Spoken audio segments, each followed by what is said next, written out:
people of Nipissing First Nation have lived in this area since time immemorial. There's archaeological evidence going back more than 10,000 years of consistent habitation of this area.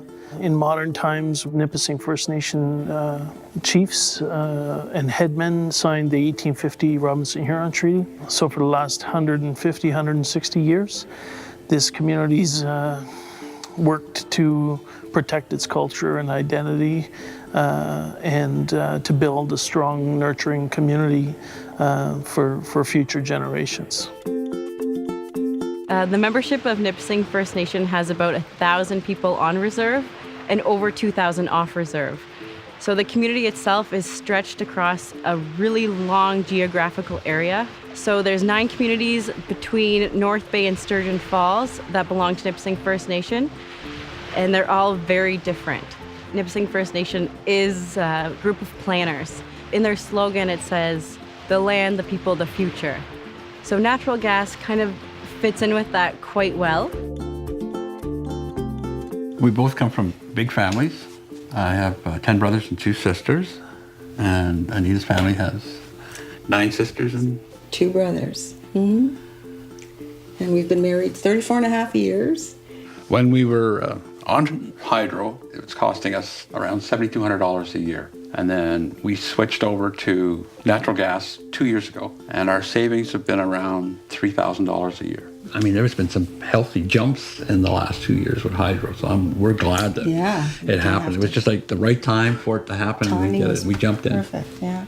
The band had a gentleman by the name Tom Lambert who set up meetings down with our community talking about natural gas and, showing us the savings that possible.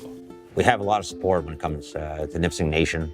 It is something that we brought up with the membership and non-members within Nipissing Nation to educate them on natural gas and bringing in these services into the community. The Trans-Canada Highway runs straight through the nation's land. So there's optimal opportunities there for Nipissing Nation.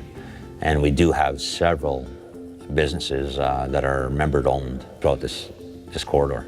Natural gas, I think, is the future. Basically, it's cleaner. Hydro is continuously increasing year after year. So I live on Nipissing First Nation with my one young son, who's just under 3 years old, in a very large house for 2 small people. Currently, we heat our home with propane and hydro. I am getting a little bit nervous about the upcoming winter months because I don't know how often I'm going to have to refill that propane tank. And it looks really big, but it goes really fast. We live in Northern Ontario, and winters can be pretty severe, and they're long. And so, people have to have a reliable source of home heating that they can afford. Because we have had situations in the past where people have had to choose between, paying their rent and paying their heat, or buying food or going to the food bank because of their home energy costs. So whatever we can do to improve that is really important, to help people who need it the most. The Union Gas pipeline has run through the community for many, many years. And we saw that as an opportunity to, not just have the pipeline run through the community, but for our members to benefit from the energy that was present here.